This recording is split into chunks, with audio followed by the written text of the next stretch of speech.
New Zealand dollar was the biggest mover in FX markets this week, down about 2%.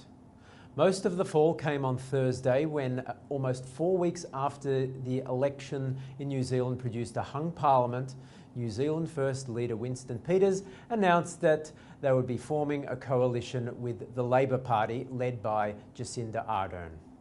Some of the Kiwis' fall may be simply due to market uncertainty after 9 years of having the Nationals in power with reasonably stable policies. But also there may be a more specific reason focused on the Reserve Bank of New Zealand. New Zealand First leader Peters has repeatedly complained that the Kiwi dollar is too strong. He argues that it's damaging New Zealand's economy and that a lot of the blame lies with the RBNZ's mandate to focus very much on inflation. Peters is so concerned about the strong Kiwi dollar that he said that in the negotiations with the Labour Party, he even asked for New Zealand to switch to the Singapore model of currency policy. Singapore has a very unusual monetary policy setup where instead of having a benchmark interest rate, its main policy tool is actually the currency itself, which it manages within a trading band. Labor rejected the request for such a radical change for the RBNZ policy mandate, but it has already said that it did think that the RBNZ was too focused on inflation and that it would like to add employment as a formal mandate for the central bank.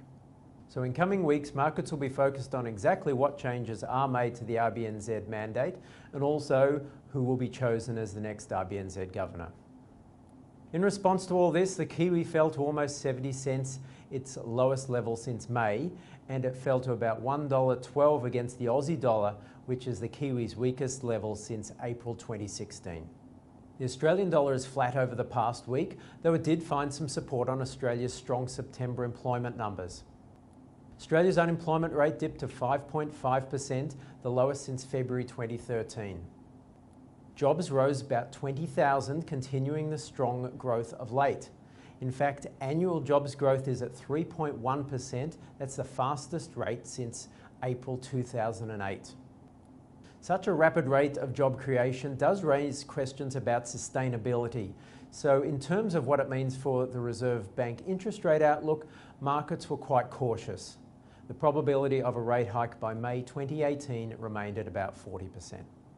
In the week ahead, we see the Japanese election, US third quarter GDP, and the Bank of Canada meeting. But the main market focus is likely to be on the European Central Bank meeting on Thursday. At this meeting, the ECB is likely to make a decision on whether it will continue to print money effectively to buy bonds from 2018. The expectation is that they will continue this policy, but at a much slower pace than the current 60 billion euros a month.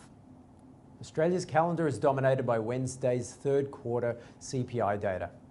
Westpac expects that inflation rose 0.7% in the quarter, 1.9% over the year. But much of this was due to a surge in electricity prices in much of Australia. The underlying measure is expected to have risen only 0.3%, and that's the one that the RBA is likely to be most focused on. And as such, we don't expect that the jump in overall inflation is likely to have any implications for Reserve Bank policy. If the CPI reading comes out about as we expect, then the Aussie dollar should remain roughly range-bound, trading from about 78 cents on the downside to no more than about 79.50 on the top side. We'll speak to you next week.